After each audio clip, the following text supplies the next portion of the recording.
Assalamualaikum warahmatullahi wabarakatuh. Selamat pagi teman-teman semua. Perkenalkan, nama saya Wahyu Junefri. Saya mahasiswa dari Universitas Bina Nusantara dengan jurusan Teknik Industri. Pada kesempatan ini, saya ingin mempresentasikan Project Based Learning dari mata kuliah Karakter Building Pancasila. Dan saya mendapatkan topik yaitu implementasi kesetaraan gender di dunia kerja. Pertama, saya ingin memperkenalkan diri. Nama saya Wahyu Yunefri dengan nomor induk mahasiswa 27024568850.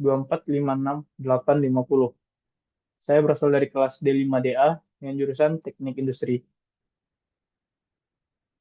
Pada topik ini, kita akan membahas beberapa poin. Yang pertama, latar belakang dari proyek ini. Yang kedua, rumusan masalah. Yang ketiga, tujuan proyek. Yang keempat, metode pelaksanaan proyek. Yang kelima, hasil dari proyek.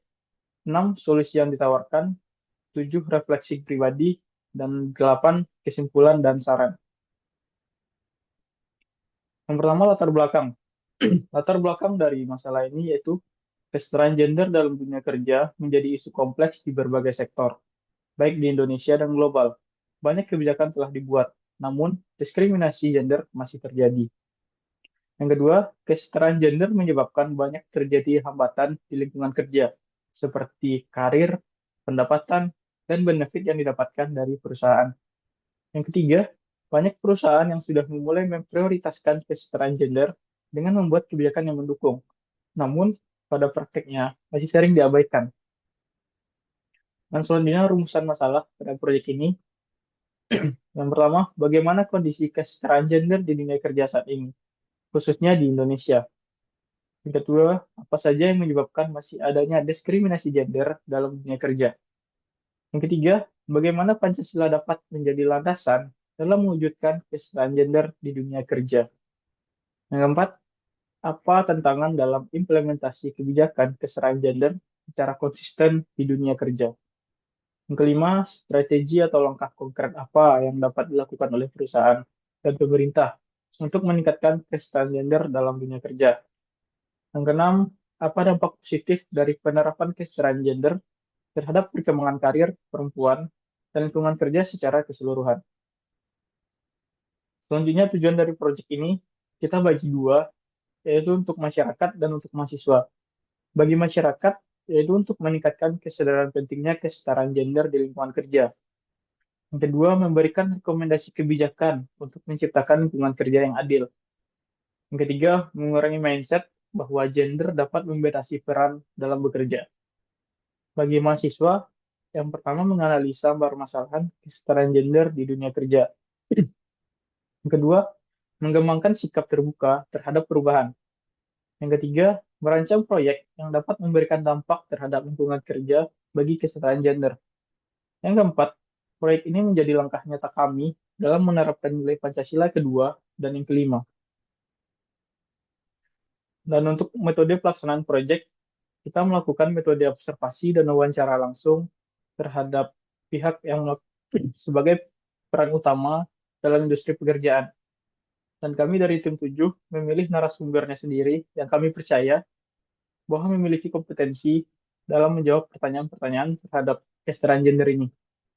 Dan saya sendiri memilih narasumber Bapak Amirul Akbar Rizal yang memiliki posisi sebagai analis teknologi PT Trakindo Utama dan telah memiliki pengalaman kerja sebagai 15 tahun dalam industri ini. Dan berikut adalah dokumentasi saya ketika saya melakukan wawancara dengan Bapak Akbar. Dan selanjutnya hasil dari proyek setelah melakukan interview dengan berbagai pihak. Yang pertama, beberapa narasumber mengakui bahwa kesetaraan gender sudah terwujud di tempat kerja, baik dalam pembagian tugas, promosi, dan pendapatan benefit lainnya. Dan narasumber lainnya juga menyampaikan bahwa masih terdapat bias terhadap hal ini, seperti anggapan bahwa perempuan kurang cocok menduduki posisi strategis karena faktor emosional atau beban ganda sebagai ibu rumah tangga. Yang ketiga, adanya hambatan struktural seperti peraturan yang tidak sensitif gender atau kurangnya fasilitas pendukung, terutama bagi perempuan ya, misalnya ruang laktasi atau cuti melahirkan bagi perempuan. yang dapat memperkuat kesenjangan yang ada, terutama bagi perempuan. Selanjutnya, solusi yang kami tawarkan. Yang pertama, pentingnya edukasi kesetaraan gender secara berkelanjutan di dunia kerja. Yang kedua, peninjauan ulang pelaksanaan terhadap kebijakan yang bersifat diskriminatif.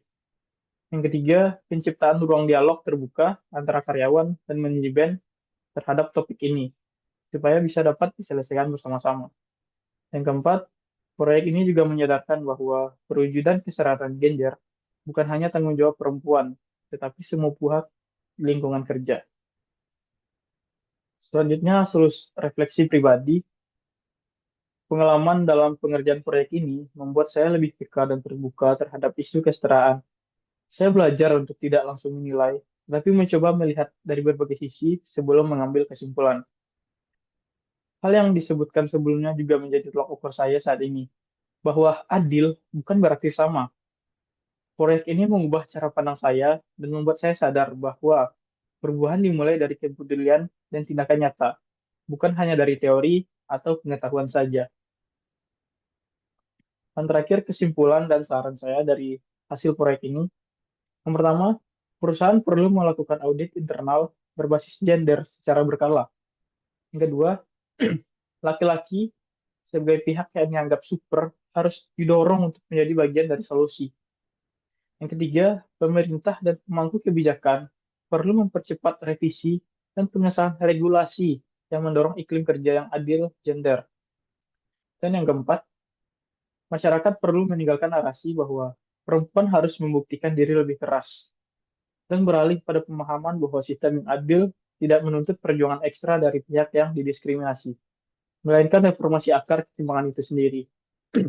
Mungkin itu hasil dari topik yang kami bahas, dan ini adalah sumber yang saya dapatkan. Dan terakhir, saya ingin memberikan kredit atau apresiasi untuk pihak-pihak yang terkait dalam pelaksanaan proyek ini.